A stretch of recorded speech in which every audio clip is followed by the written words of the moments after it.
myself, interview some of those who have been around for decades in this building. The society's been around for over 100 years. The first society was started in New York, the Society for Ethical Culture, in 1875. And we here in Philadelphia, we operate this building as a low-cost space for a lot of organizations, musicians, artists, activists, community groups, individuals that want to have their birthday parties here, their family celebrations. And so if you're here for the first time, I encourage you to also go up to the second floor.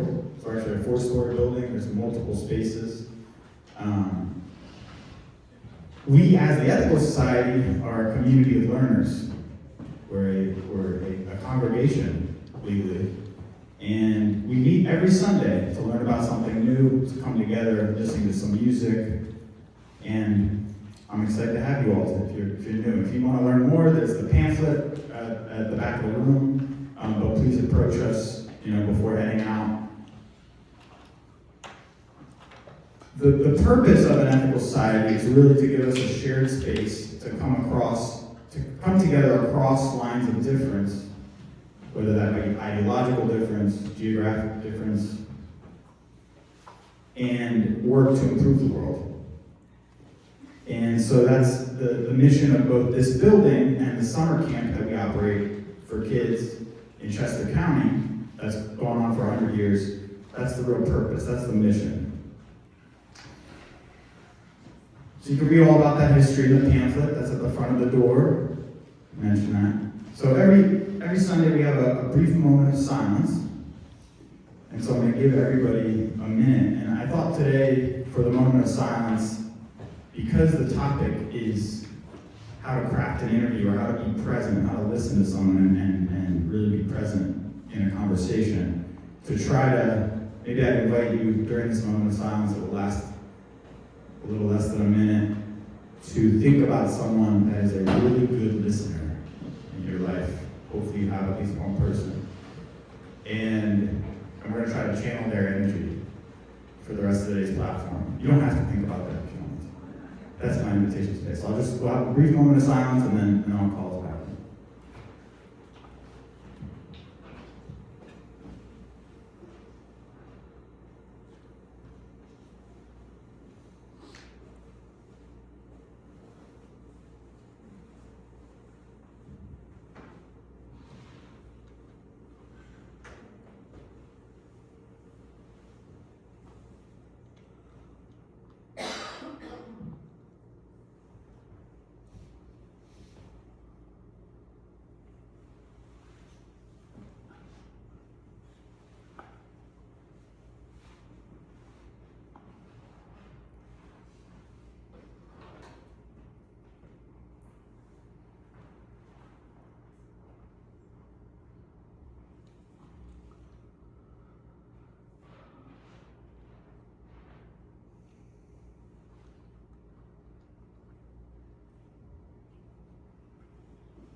Okay, so later on we'll have time for announcements, but every week we also provide a space before music for folks to share a joy or a concern, something in their life that they want to share with the rest of the group. It's not an announcement or an event, it's more a personal reflection, very brief.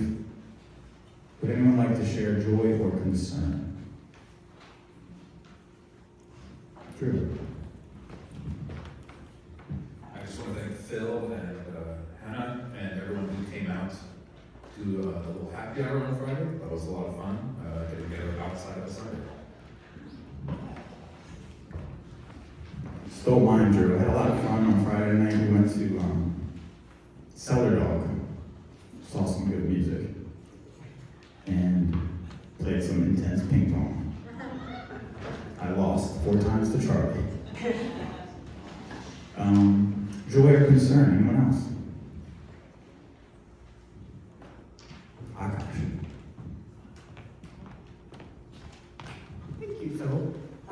So I had quite a rough night on Friday, and some joys actually emerged from that. Just a lot of people stepping up, showing their humanity, showing their decency. I had like a 45-minute conversation with my Lyft driver, Priscilla, and learned a lot. So I don't know, just one of those things where rough nights can sometimes turn into really good ones as well. So yeah. Thank you, Akash. Anyone else?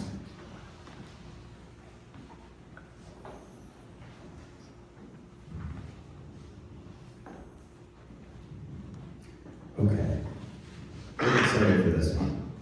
So, today is our musical guest. I told you every week we listen to some music. We have music, it's a music sandwich. We have music and then a learning experience, and then we have a little bit more music, and we have a coffee hour. And this week we have a little something special on top of that, which is the Tree of Knowledge ceremony. I'll get into that a little bit later, but essentially we're going to be decorating a tree with interesting, radical, band, inspiring books and ideas and experiences that have inspired us. But first, I want to call up to the stage Hayden and Michaela of Tressalina. I got that right? Tressalina? Hayden, Michaela? So, Michaela and Hayden have been attending Sunday, and I've been getting to know both of them recently as human beings, but they've also started a band. They're both accomplished musicians and have started a new project together called Tressalina, and I'll leave it to you guys.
Give it up one more time.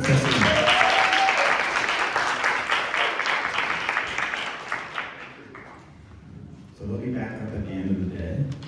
And welcome, welcome. If you can't find a seat, we might set up another table for you. So we've got an interactive session today. So maybe if we could pull up a few more chairs for these folks over here, and then we'll get you at a table once we move into that portion. So I introduced a little bit the concept for today, but I'm going to go back just one more double tap on that. Many of us, you might feel like I'm the new person in the room. All of us, I assure you, almost everyone in the room is the new person. Almost, not everyone. And the point of today's platform is to launch a project where folks who want to get involved and are starting to come, including myself, even as the new leader of the society, sit down for one-on-one interviews with some of the members who have been around for sometimes decades.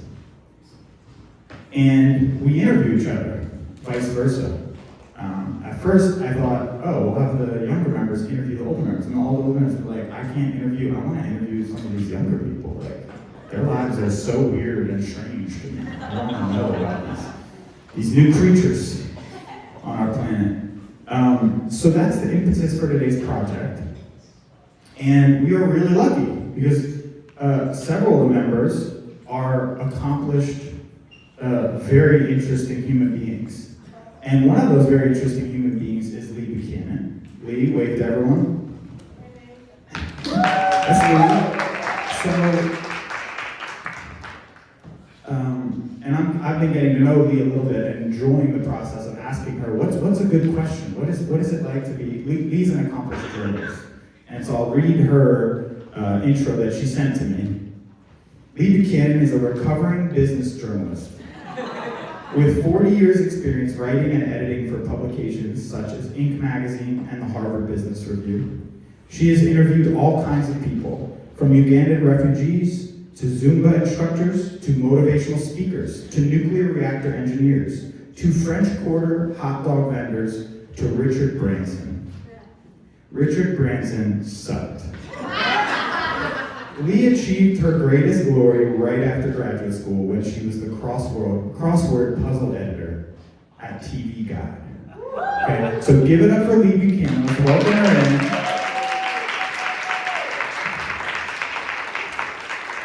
And she'll explain the rest.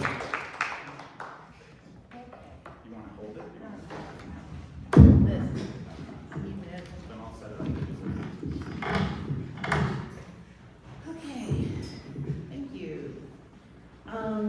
So growing up, I was very, very introverted. And in high school, I signed up for a journalism class on the theory that if I was forced to interview strangers, that maybe that would help get me out of my shell.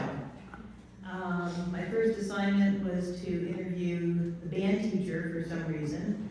So the appointed hour, I went down to the band room and I stood outside the door and I was terrified. My head hurt, my stomach hurt, my teeth hurt. And I was seriously considering running to the bathroom and locking myself in a stall and just waiting until the bell rang so I could get out of there and put the whole sordidness behind me. But instead I pulled myself together and I went in there and I interviewed this guy. And I think that was like 48 years ago, about 48 years ago. And since then I've interviewed between 10,000 and 20,000 people. And what's interesting to me is that I'm still extremely introverted, so standing up here in front of you people is freaking me the hell out. And if I very rarely, possibly have a panic attack and I tear out of here, I will lock myself in the bathroom back there. And so in that case, I think it's really important for you all to know that there is another bathroom upstairs, and also one in the basement. So you have options. All right.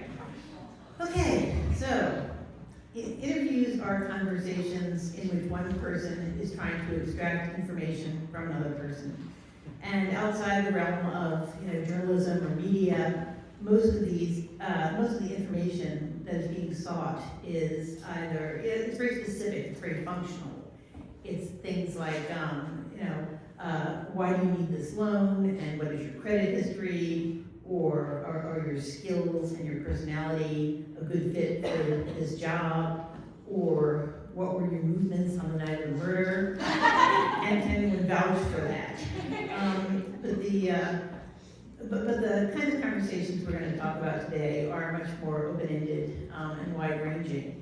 As Philip said, I was a journalist for 40 years. A lot of that was spent at Inc. magazine. Inc. Is a publication about entrepreneurs, people who are starting and growing ambitious businesses. This is what it looks like.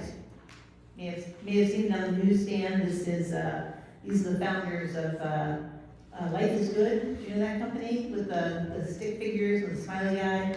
So I wrote about them many years ago. But this is it. Inc. was the first publication to put Steve Jobs on the cover back in the early 80s, before my time, I'm happy to say. And also more recently, we were the first magazine to put this guy on the cover. So, anyway, Elon Musk was our Entrepreneur of the Year in 2007. He was already pretty famous for having, very famous for having created Tesla and SpaceX. He had not yet become the delightfully ubiquitous chaos agent we have all grown to loathe. I'm sorry, this is the ethical society. Love, we love everyone. Loathe. And I did not do this particular story. I really dislike doing stories about famous people, interviewing famous people, because everybody kind of already knows everything about them. I like interviewing people who no one knows anything about, because that's where the discovery are and the surprises are. Ethical culture teaches us that every individual has inherent worth, and I think that's true. I also think that every individual is inherently interesting in some way, and interviewing someone is a good way to find out how they're interesting. It's one of the best ways to really appreciate the full worth of a person. Part of my career was before the internet, at least the commercial and social internet. So when I wanted to interview somebody, there was only so much research I could do. There wasn't Google and social stuff. I couldn't go on LinkedIn and see everything they'd ever done. So the only way I could find out about people was ask them a whole lot of questions about their background, their experiences, their relationships, their beliefs, their dreams, what they'd seen and learned, and how they saw the world. I didn't know what was going to turn out to be interesting. I didn't know what was going to be important. So a lot of times, by the end of reporting a story, I would have interviewed a single person for maybe 15 or 20 hours. I mean, I ran them dry. I had all these tapes, which I insanely transcribed. And even after Google and all that other stuff came along, of course, I used them to research people, but I still did those exhaustive interviews, because a lot of what's on the internet, obviously, is stuff that people put up there, and it's very, it's very manipulated and airbrushed and kind of fake. And I think the way to get to know somebody is to talk to them in person. In the past, we've had sessions here, monthly sessions at the Ethical Society called Introduction to Humanism. So you can think of the interviews that we're discussing as being kind of introductions to individual humans. The idea for this platform is to provide some guidance, obviously, for those who are going to be participating in the project that Philip described.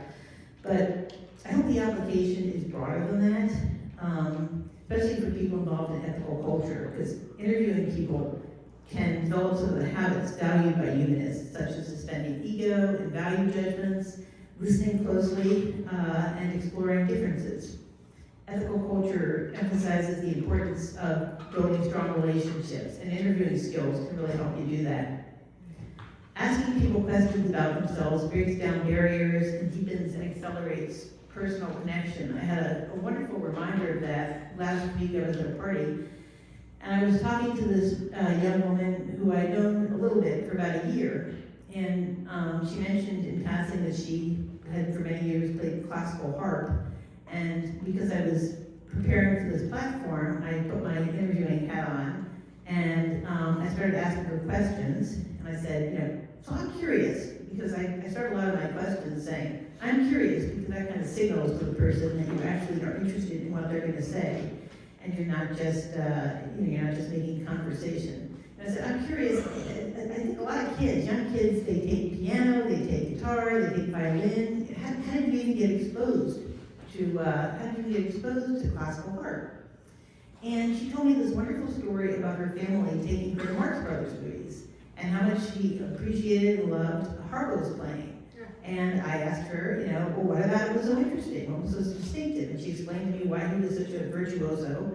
And I kept asking her questions, and it turned out that she'd done her dissertation on music of the Marx Brothers, and I learned so much about her. She was so interesting, and it was just a really great conversation. It reminds me, actually, we were talking about the Lyft driver, the conversation you had with your Lyft driver, completely unexpected.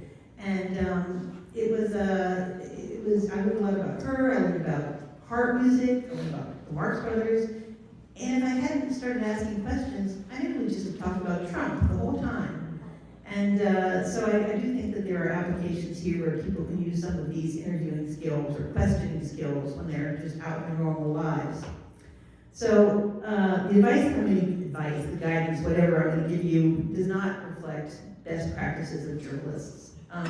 So it's just what worked for me. In fact, Christian's here today. You're a journalist. You probably disagree with everything I'm going to say. And that's fine, that's good. I can interview about that later. Why you think everything I'm saying is wrong. But this is what's worked for me over many years, so maybe it'll be helpful. Just to start with a couple of principles. First, as I said, interviewing requires a suspension both of ego and of judgment. You're not there to impress the interviewee with how smart you are, or to pronounce your opinion on what the interviewee is saying. Sometimes people ask questions that are really just criticisms, kind of in disguise. Don't do that. We talk at the Ethical Society about the importance of engaging with people who believe something other than what we do. And the interview context is a really great way to do that. I did a story years ago on this guy named Ken Hendricks who had a giant chain of roofing supply stores all around the country. And he was super successful and rich. He was on the Forbes list of 100 richest persons. And that magazine, actually, that issue came out while I was interviewing him in Wisconsin, where his company was. And he got the issue and he opened it, and he started doing this little dance because he looked at the rankings and he had beat out Oprah. And that was like his lifelong dream, to beat out Oprah on the list, so he was thrilled. He was also a sort of rock-ribbed conservative Republican. And he overheard me say something quite early on that led him to believe that I was a pointy-headed member of the left coast liberal elite, which, yeah, sure I am. And he just started to goad me, the whole time we were together. I was with him like 3 days, I think, traveling around and doing this and that. And he just kept trying to get a rise out of me, Nancy Pelosi, and just on and on. And the second day, I got into his SUV, and he left a copy of the Ann Coulter book on the passenger seat for me. So, it's just I knew if I rose and engaged with him on this, that I wasn't going to get the information I needed. And this was a pretty complicated story, so I needed a lot of information. So I just kept asking questions. And eventually, there were so many questions, he realized that I was actually really interested in him and what he was doing. And he really, it was like a 180-degree turn, and we were best buddies, and he gave me a big hug at the end. Anyway, but interviews do give you kind of a safe context to talk to people who you may not have a lot in common with philosophically. This is the most important thing. This is what Philip mentioned. Interviewing, first and foremost, requires that you listen. Some people in conversations will just kind of halfway listen a little bit because you're just waiting for your turn to talk, and you zone out basically, and you can't do that in an interview. You've got to hone in because whatever the response is, whatever they're saying, you're probably going to pick your next question out of what they're next saying. So you have to be listening to the response, so that you have a follow-up question. But, it's hard to be an effective listener if you're not interested in what the interviewee is talking about. If that happens, you're going to zone out. I expect some of you sitting out there have already zoned out on me, and I'm going to test this by asking everyone who's really listening to what I'm saying to raise your hands right now. Did we catch anybody? Hello there. I always like to do that. Anyway, to be interested, you have to be curious. As I say, I sometimes preface a question by saying, I'm curious about this or that. And Philip asked me if you could somehow make yourself curious, if you're not naturally curious, and I don't think you can, but, I don't actually know that people who become humanists or journalists can do so without being naturally curious about other people, so we're probably playing to, convert it in this room. I suspect everybody in this room is curious about other people. Now I'm going to get a little more tactical about this, and this is not really good professional journalism. This is for people who are going to be doing this project and never really interviewed people before. It's not a bad idea not to sit down cold with the person you're interviewing, but to get together with them in advance, maybe for a cup of coffee or something, just to get comfortable with each other and to get familiarity with how the person talks. You're going to want to know if the person speaks, very short, direct, monosyllabic kind of answers, in which case you have to be prepared to draw them out, or if they are loquacious, in which case you maybe have to rein them in. Do not provide lists of questions to people. Do not do practice interviews, but I think it is okay to ask the person you're going to be interviewing if there are some subjects or chapters in their life. If Phil uses the term chapters in their lives that are particularly interesting. They might say, oh, you should ask me about my early experience with animals, or when I was a frat, I learned everything I need to know about human nature, and then you can bring that up in the actual interview. If it's okay, if it's not too invasive or weird, I like doing interviews in people's homes or in their offices and looking around, walk around, look around, see what they got. Things tell stories. You always hear the person's home is their castle. Well, it's also their museum, where they put on display the objects that they think are beautiful or have significance in their lives. And there's so many good stories in the artifacts and photos and children's art and souvenirs and framed awards, and even just look at the books on their shelves. And it gives you an idea of who they are. If you're not doing an interview, go to somebody's house, if they invite you, not if they don't. I'm just curious, honestly, maybe it's just me, but people don't invite each other over so much anymore. I'm always meeting somebody at a coffee shop or a restaurant or in a park. And maybe people who just don't want me in their home, or maybe they want to clean the bathroom, and I was like, I don't want to clean the bathroom. But I'm curious about whether people feel like we don't go to each other's homes much anymore. But you do learn a lot about people there, and I've found things in people's offices and homes that have provided good fodder for interview questions later on. Make sure you're very well rested and caffeinated before the interview. You need to be able to think on your feet.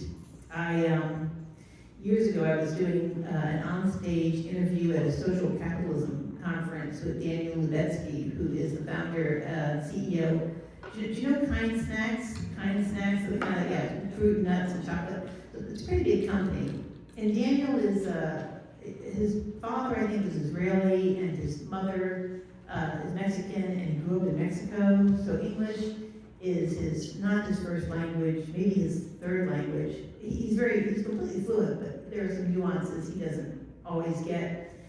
And also at the conference was Judy Wick, who people who are old-time Philadelphians will know is the founder and CEO, is the founder, but was the CEO of White Dog Cafe out in University City, if you've been there. So Judy is super famous in the social capitalism movement. She was a pioneer in terms of local sourcing and treating employees well, and she's really a hero to that movement.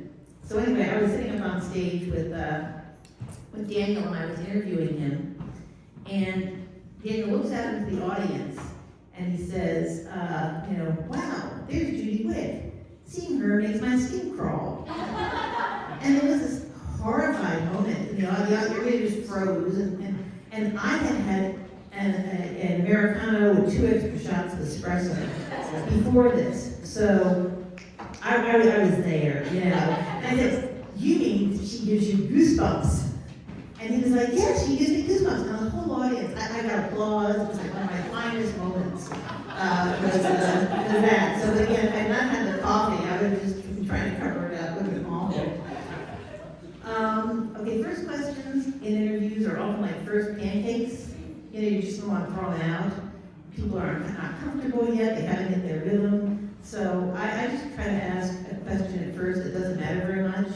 And I do this when I meet anybody. I'm sure I've done this with some of you.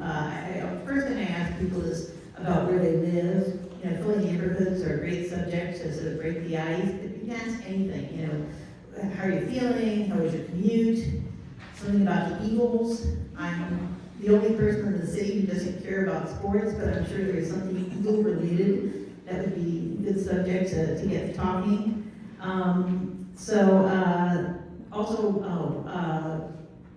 Reading from a list of questions, which a lot of people do, I think feels really fake and artificial. I feel like you might just put a person in a room with a computer that's running AI interviewing software. I think conversation should feel natural. So what I do is I would typically write down, 2 or 3 questions, and then I just have some topics that I want to cover, and I'll, try to get back to them. But again, ideally, most of the stuff that you're going to be talking to them about comes out of their responses, and which you're closely listening to. In these kind of wide-ranging interviews that, again, we're talking about, that some of you will be doing, you need to exert some control, because they could just go all over the place. What I do is I just try to find a place to start and move them through chronologically. So, where were you born? What did your parents do? What did you do in school? And, so you can always move the conversation along. One of my favorite questions, one of the great questions in the journalistic pantry is simply what happened next. Honestly, just what happened next, and slow them down, move them along like that. Some people will interpret the first biographical question you ask them as like this flag you just dropped, and they've got to race ahead and tell you every single thing about their lives in the next 2 hours without a break. And just don't let them do that. You've got to stop these people, because the farther they get away from the question you ask, the more detail and opportunity to follow up gets lost. And honestly, you stop listening, and I had a guy go on for 2 hours once, and I just kept trying to get him around the phone, so I couldn't do anything, and I just kept trying to interrupt him. I started saying, I have to go to the bathroom, and he didn't listen to me. And I just wasn't saying, he'd never been interviewed. He was so excited, but it was horrible. I put down the phone and walked away. I was taping it, so it didn't matter, but that was awful. So you've got to stop them. When an interviewee kind of goes rogue like that, I generally break in, if I can break in, and I just say, can I just stop you there for a second and ratchet you back? I love the phrase, ratchet you back. To when you decided to go to law school. Why did you decide to do that? So do break, don't let people, and if you're being interviewed, just, keep it calm. If you're doing a more focused interview on a particular aspect of someone's life, you're not trying to find everything out about them, then you can ask them where the story starts. So like for me, that initial story that I told you about when I entered as a band teacher, that's kind of like the origin story for my story of my career as a journalist. I like the Marx Brothers story actually is my new favorite origin story. So when I talk about origin stories from now on, I'm going to tell people to find their Marx Brothers story. I really like that. Let's see. Follow-up questions, they say, are absolutely critical. Sometimes they're just for clarification, but they're also where you dig into the good stuff. Don't just ask someone something, get an answer, and then move on. If you want to know more, if you think your readers want to know more, then go in there and get more. Get them to dig deeper, to elaborate, to describe, to explain not just what they did, but why they did it. These are the kinds of questions like, do you remember what you were thinking about when it was happening, or what other options did you have? Getting people to talk through their decisions is really interesting sometimes. I like to get people to explain why they did something. Sometimes they've never even thought about why they did something. You know what changed as a result of that, with the distance of time? How do you think about that now? And if you're not sure where to take something in particular, you can just say, can you tell me more about that? Honestly, you can get through a whole interview with, can you tell me more about that, and what happened next? Just boop, boop, boop. You probably shouldn't do an interview where that's all you ask. And ideally, you're going to ask some smart questions. Ideally, a question that will get people to think a little bit differently about something. I remember interviewing the CEO of Procter & Gamble. That was for HBR 90. And I asked him what advice he would like to get from a bodega owner. You know, so that I got a really good answer from that. I used to ask technology entrepreneurs what they would have done if the internet had not been invented. And I got some really amazing answers from that. I was actually going to write something at one point about the opportunity cost of the internet. You know, all these things that did not get done because the internet had taken up these people's attention. If you don't recognize something an interviewee says, they make a reference, ask them about it. Don't worry that you're going to sound stupid. People always reference things they assume everybody else knows. And they don't necessarily know it, especially in an intergenerational project like this. You know, there might be things that what people from one era would know and people from another era would not. If the vibe is right and the subject isn't super serious, feel free to joke around a little bit with the person you're interviewing. You know, it relaxes people, it's fun. I did a story about this guy, Bob Sutton, who's a Stanford management professor, and he wrote a book called the No Asshole Rule. Who knows No Asshole Rule? Heard of it? No? Okay, well, it's about, you know, not hiring assholes, basically. It was a big deal back in, like 10, 15 years ago, 20 years ago, and a lot of major media outlets wouldn't cover it because they didn't want to use the word asshole. And my editor said you could cover it, but I could interview him, but you couldn't use the word asshole in the interview. And I thought that was insane. But I sat down with Bob and I said, okay, look, here's the situation. We can do this interview, but we can't use the word asshole. So what we're going to do is we're going to play a game. And we're going, every time the word asshole would normally come up in the conversation, we're going to put in a synonym. And we're going to see if we can get through the whole interview without repeating ourselves. So we did that. We had, I wrote a bunch of them down. I found this thing. Jerks, brutes, schmutz, jackasses, tormentors, rascals, schmoes, and a bunch of them. And we did make it all the way through, and Bob and I bonded over that. We became, you know, I worked with him on a lot of things. We became pretty good friends. If you feel you have to offer up something about yourself, only do it if it's right on the nose with what the person is saying, and only do it if you're going to be very, very brief. There's this acronym, WAIT, W-A-I-T, which stands for Why Am I Talking? And that's actually kind of a good thing to keep in mind in any conversations you have. You know, if you have to say wait to yourself a lot, you know, you're talking too much. And then at the end of the thing, you just ask the interviewee if they have anything else to add. We didn't cover, and that is actually standard journalism practice. And then you're out. I know it's a lot of stuff, and they say it's not gospel. This is what has worked for me. If anybody who is actually going to be doing these interviews would like copies of this, you know, the notes on how to do this stuff, just let me know, and I will email them to you. And in the meantime, I would recommend that all of you go and listen to Terry Gross, NPR's Fresh Air. Terry Gross is the queen. And especially I would recommend her 2011 interview with Maurice Sendak, which will make you cry. That's it. And now we're doing something, now we have an exercise. Come back here and describe the exercise. Well, I will stand to the side while you do so. Everybody give it up for Leigh.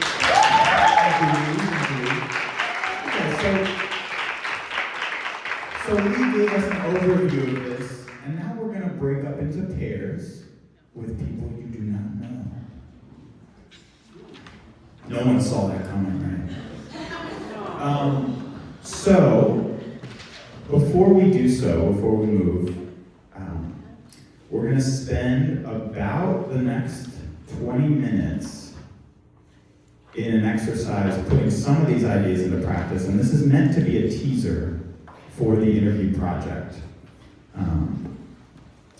So first, after you sit down, I'm going to explain this and then we'll move. You'll find someone you don't know in the room. We're going to spend about 15 minutes in pairs. And the basic idea is to first gather as much information about this person's life that you can. One person is going to be the interviewer, the other the interviewee. And the person being interviewed is going to need to give as much as possible, where you're from, where you grew up. And the idea is to do what Leigh was talking about, which is to find a chapter in their life that then in the next section, you're going to actually ask questions about, right? So together, this first section is just what's actually interesting, both to me, like if you ask me about my life, I tend to talk about where I grew up because it was such a fascinating place to grow up. And I talk about my neighborhood at 10th and Carpenter, not too far from here.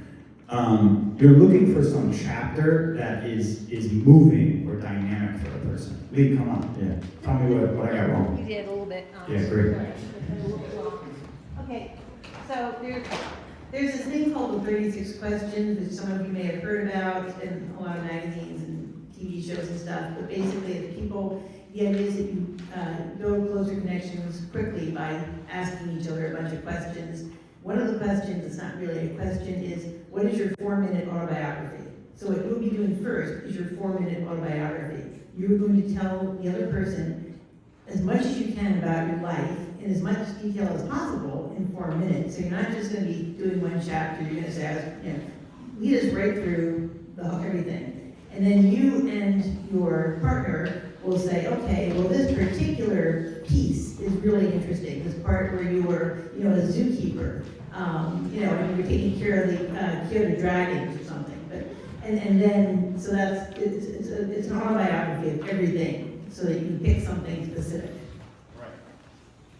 Great. Thank you for that clarification. And then the second, I don't know if I got this wrong, Leigh, the second part after that, the first 4 minutes are the 4-minute autobiography. The second part is purely the interviewer asking this person follow-up questions to dig deeper into that chapter, right? And then we'll switch. Okay, so, more or less ready? Okay, great. So find someone in the room you don't know. If you're already sitting next to someone you don't know, wonderful. And we're gonna do this, okay? And you can jump right into it. Once you find the person you don't know sitting down, jump into a 4-minute, decide who is talking, and that person should start their 4-minute autobiography.